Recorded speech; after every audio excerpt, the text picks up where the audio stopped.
Salutations, respected viewers. Here I am in London, outside the house on Tavistock Street where Lenin lived in 1908. So you may know that Lenin was born in Simbirsk, Russia in 1870. His native city was known as Ulyanovsk in his lifetime because, of course, Lenin's real name was Vladimir Ilyich Ulyanov, a hereditary nobleman, as he once described himself in a letter, because his father was a school inspector.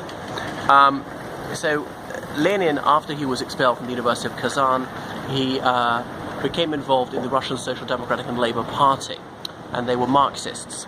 He'd been booted out of university for rebellion, which may have been something as trifling as simply wandering around the corridors chanting slogans at night.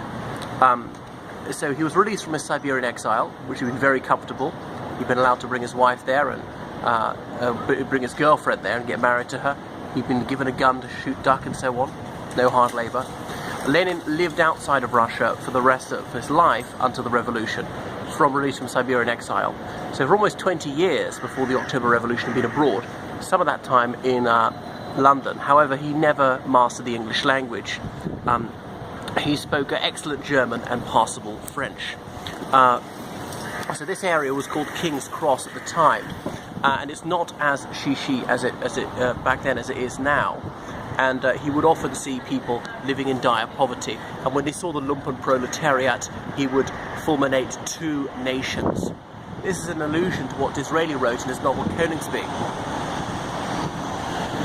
when Disraeli said there are two nations in England, the rich and the poor, and they're as different from each other as the inhabitants of different planets.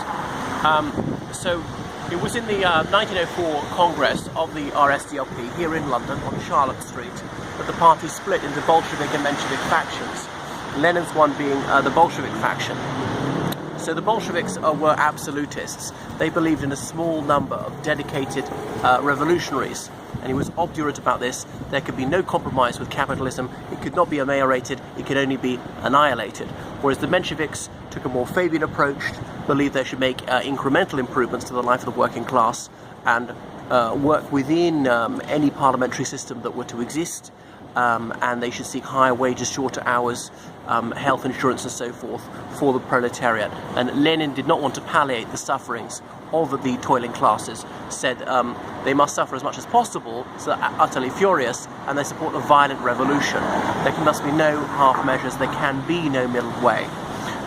So I cannot find that spot on Charlotte Street, Fitzrovia, where the RSDLP had that celebrated congress.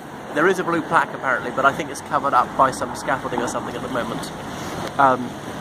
So Lenin spent most of his time in Zurich after he left here in 1908. Indeed, James Joyce was living there at the same time. Jung and occasionally Freud were there at the same time. It was such a small city, it's very likely they passed each other in the street at some point. When the First World War broke out in 1914, Lenin despaired that he would ever see the revolution in his lifetime. The tercentenary of the Romanovs had been in 1913, and the regime had seemed to be genuinely popular.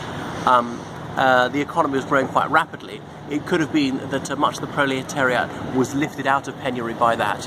Anyway, as the war progressed, he said that the outcome was a matter of total indifference, because this was really just a capitalist imperialist war for the rich bags to enrich themselves even further, and it was actuated solely by avarice. There was no morality to it whatsoever. He was instrumental in organising the Zimmerwald Conference in 1915, where various socialists met there and wanted immediate peace without annexations. They believed it was not in the interest of the working class to fight. The working class ought to lay down their arms, if anything, turn their guns on the boss class. As we know, Lenin's opportunity was to come in October 1917.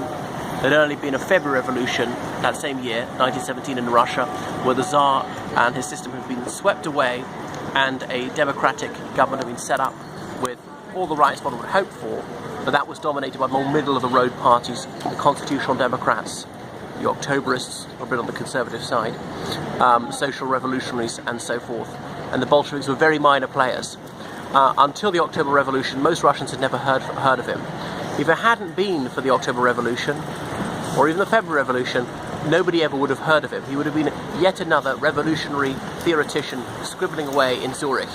As we know, he died in 1924 of a stroke. So he didn't have very long to try and bring about the workers' paradise. And it could very well have been he'd just been yet another forgotten Marxist writer. That's all from Lenin's house in London.